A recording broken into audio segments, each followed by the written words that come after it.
You don't need a miracle to grow your portfolio, you just need to understand the numbers. I want to show you how one buy-to-let becomes 5. And I've done this so much over the last decade that I've now got over 100 properties in my portfolio, starting from 33 grand in debt.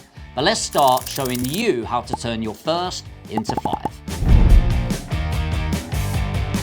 As I said, I started in debt, 33,000 to be precise, and this was personal loans and credit cards. And fast forward to today, we've got a portfolio of way over 100 properties valued at over 20 million pounds. I'm going to show you the framework that I've used to scale one property into 5 so you can copy and paste the framework for yourself. There's just one property strategy that you need to know to make this happen, and that is buy, refurbish, refinance. And it isn't a property strategy that just sits still. As you know, I love boring vanilla buy-to-lets, and they have their place. It's how I've built a majority of my portfolio. But if you're ready to get a little bit more hands-on with BRR, it's taking the concept of buy-to-let and allowing you to repeat it again and again. So I just want to walk you through this. We're going to buy a property that's run down. Now, typically, you're going to buy this property in cash, and you want a nice chunky refurbishment. These are not everywhere, all right? It's going to take you time to find the right property.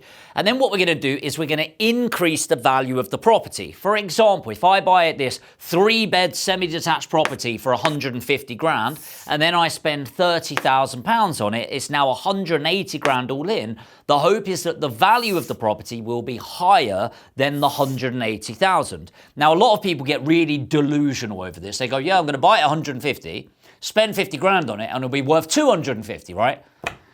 Get real. Like, it's just not going to happen, all right? It's not going to happen. So we're buying it 150. Maybe we spend 30k on it, and now it's worth 200,000, maybe a bit more. Then what we're going to do is we're going to refinance it or remortgage it. What that means is the mortgage company is going to come out and go, yep, it's worth 200,000. You can now take out a chunk of money. And hopefully that's a nice enough chunk of money where you can use the money towards the next property that you're going to invest in. Buy, refurbish, refinance, and repeat. So that's BRR in a nutshell. So let's jump into a real deal. To do this, I'm going to jump into LENDLORD, which is my preferred software that I use for my property analysis so we can break down the numbers. And by the way, if you want to get on LENDLORD for free, put LENDLORD in the chat and I'll send you a unique link. I don't get paid for you doing it, but it's going to really help you along your journey. So when you go on LENDLORD, you're going to see these 3 tabs on the left-hand side. You've got invest, manage, and finance. What we want to do is click on invest, and we're going to look at the deal analyzers. When I click on the deal analyzer, the cool thing with LENDLORD is that you don't even need to put the numbers in yourself. You can literally copy and paste a Rightmove link, and then what it will do is actually look at the photos. This baffles me. The AI will look at the photos and go, this is what I think the refurbishment is going to need based on these pictures and AI of the area. But for now, we're just going to break down a BRR and go through these. So this is a property in Doncaster, and we've got a £28,430 refurbishment on this property. We've got an end value of 150 grand, and we are purchasing the property at 97,000. So 97,000. Purchase price on there, and then a rental of £750. Now, these are actual numbers, and what we're looking to do is refinance with long-term strategy. When you do this, by the way, you can say if you're looking to purchase it with bridging, which is high risk, by the way, but again, this is why I say you need to own your first 5 buy-to-lets or be heavily educated. So if you're neither of those, keep watching, because it's good for you to know what's coming up in a year or two for your future. Bridging or cash? For me, I'm buying things in cash because I'm lucky enough to have that money, and then I'm refinance on a longer term mortgage. So let's look at the numbers. So as we're going through here, you can see we're buying it at 97. We've got 28,430 refurb, 150 end value, and 750. And then we can look at the initial cash investment, because I'm putting cash in, is 131,000. Property appreciation at the end of it is 53,000. Now, what's really important is that's not net appreciation. That is how much it's appreciated from 97 to 150. But bear in mind that I've had to put 28 grand into that. So the money that I'm leaving in the deal, and this is really important, is I'm going to leave in £19,000. And now this links back to what I was saying earlier, that some people are really fucking delusional. They think they're going to buy a property, refurbish it, and then take all of their money out. Now, can you do those deals? Sure, you can, but those are deals where I'm going to find a property today, somebody is highly motivated, and I need to complete on it in a week or two. If you're somebody buying with a mortgage, or even if you're buying cash but it's going to take you 5-6 weeks, you're not going to get those deals. And it's really important that you don't go into this with a delusional mindset, because I know there's a lot of gurus out there just spouting bollocks that's not going to support you on your journey. Let's get back to the numbers. So what we're looking for here is, you can see a really good return on capital deployed. We've got a net rental cash flow of 234. And I'm just going to take you down to this graph because I think this is really, really powerful. So we're focusing on 95% occupancy, 3% yearly inflation, 4% capital growth, and 2% rental appreciation. Now, I always go on edit scenario. I'm going to tell you what I do. You don't need to do this. First of all, appreciation 4% is good. Most of my areas are 5% or plus. Rental appreciation, we typically, again, will be at about 4% in our areas. And inflation, I always put to 0. Now, a lot of people will disagree with that, but I'll explain why. The reason people factor in inflation is so that you can get your real return. But here's the thing, inflation impacts everything, okay? So gold, if you're renting something, if it's stocks and shares, if it's money in the bank or anything in between, inflation impacts everything equally. So I just don't see any value in incorporating it. The real return just doesn't fucking mean anything to me. I literally need to know that I'm getting a good return on investment. So that's my personal opinion, but you may disagree. Now we're looking at these, and I think this gives us a really nice visual here. You can also go on scenarios, by the way, where you can do best case, worst case, but for me, I'll keep it at the default. Long and short of it is, today we've got the value of the property as 150 grand. That really is interesting. But what's really interesting to me is the 10-year value. So we go to 2035, and the property value, based on these conservative metrics that I've put in, is worth 244,000. Now that's really cool, and it's actually what I really care about. Even with a BRR, I like focusing on those long term. But what's as important for many of us looking to scale a portfolio is, after buying this property, I'm only leaving in 20 grand. And that is pretty bloody good. Let me just go through some quick caveats before we wrap up this section. It's really important that you understand the numbers correctly. And this is why I say it is absolutely not for a newbie. If you don't have your first 5 buy-to-lets, don't be looking at this unless you've got a strategic partner or education partner in this. And this isn't me pitching education, by the way.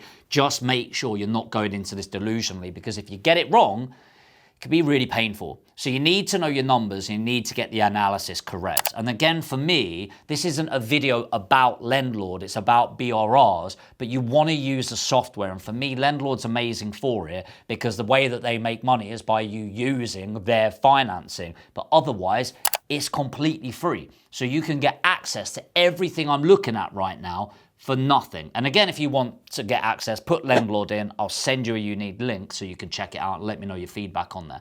The final thing that I like to do, and this is actually one of my favorite parts of it, there's so much in this software, but me being a little nerd, is I actually like the sliders. So if I'm looking to buy something and I'm going, right, I'm only willing to leave in 15,000, which I'm not, I'm willing to leave in more. It's like, okay, either I need to reduce the refurb or I need to reduce the purchase price. And for me, if I just move that down, as you can see, the purchase price is changing, but also the money left in is changing. So I know if I want to leave in a max of 15 grand, I need to be buying this same property at 93,000. But let's say I'm negotiating with the vendor and they go, the absolute minimum I can take is 97,500. I can then just slide that whilst I'm on the phone and go, do you know what? I'm leaving in 19.6. I'm pretty happy with that. And so for me, it gives you that real negotiation power that I can do live on the phone call. And you need to remember, the only reason somebody's selling a property to you at a discount is for speed and certainty. And so for me to be able to demonstrate that live on the phone, that's a really powerful tool. So like I say, this video isn't about LENDLORD, but LENDLORD will really help support you with your numbers. But I just want to walk through exactly what we did there. So we found a property. And when you're looking at a property, ideally you're going to be direct to vendor, so you're having a conversation with the motivation. And when you're closing somebody, it's all about understanding what challenges they're going through and why they would accept maybe a discount on their property, or indeed the challenges that they're coming up against. And it's really important that you understand that there's also going to be challenges on your side, because when somebody's selling a property, it's usually a not so desirable area, is not in a great state, and there's going to be some problems to take on. Now, let's assume you're willing to take those on. The next thing we're doing after purchase is we're refurbishing the property.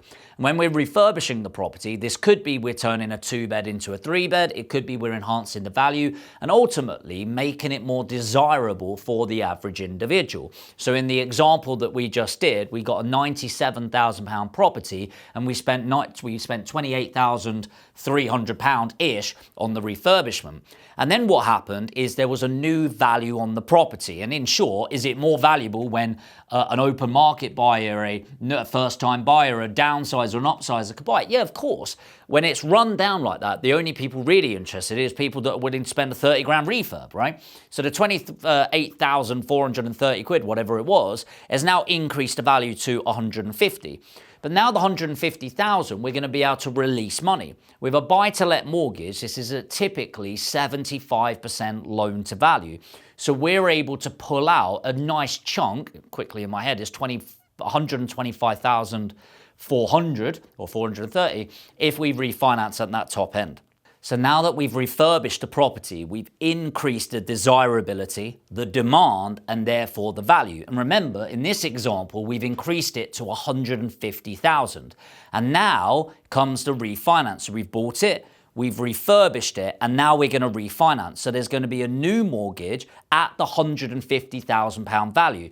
Now, when buy-to-lets, we get 75% loan to value. So 75% of the 150 is £112,500. And that £112,500 is going to come back in our pocket. So we've only left in 19 grand. And so the idea is now we get to repeat. So we buy it, we refurbish it, we rent it out, we refinance it, and then we get to repeat the process. And this takes diligence, it takes accuracy, it takes education, it takes good negotiation, being able to spot the opportunity. As I said, this isn't for everyone. This is not a one-trick pony, but it is a great opportunity to spot, develop, and refinance out to make your money go further. So that's how we do it. Multiply your money through maths, not magic. We're utilizing the opportunity that's there, and you make money when you buy in property, but you have to get it right. Gonna give you one little teaser before we wrap up the video. That's not even the exciting thing. The exciting thing is when you've got it on that mortgage, most of the time you're gonna fix it on a 5-year mortgage. So what's it worth in 5 years? And this is really where your money's out and the danger of BRRs. See, the problem when somebody invests in a refurbished refinance, when they don't know what they're doing, is they'll buy a shit property in a shit area with a shit situation. And you get your numbers right on day one, congratulations, but there's no capital growth in the area. And the reason there's no capital growth is because nobody wants to bloody live there. So this is the trick. You want to find a shit property in a great area with great numbers, and that takes time and dedication. So this particular property is in a great capital growth area, and if we said conservatively that's going to grow at 5% a year, that 150,000 in 5 years' time is now worth 191,000. And so this is where the real power comes in, because in 5 years' time we're going to refinance on this property, pulling out 75% of the value, which is going to be roughly 145 grand.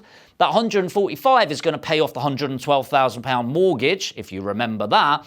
So now we're going to have about 31 to 32,000 to add to our pot and keep on going again. Money multiplies. This is how you make, manage, and multiply your investments. I hope this has been valuable.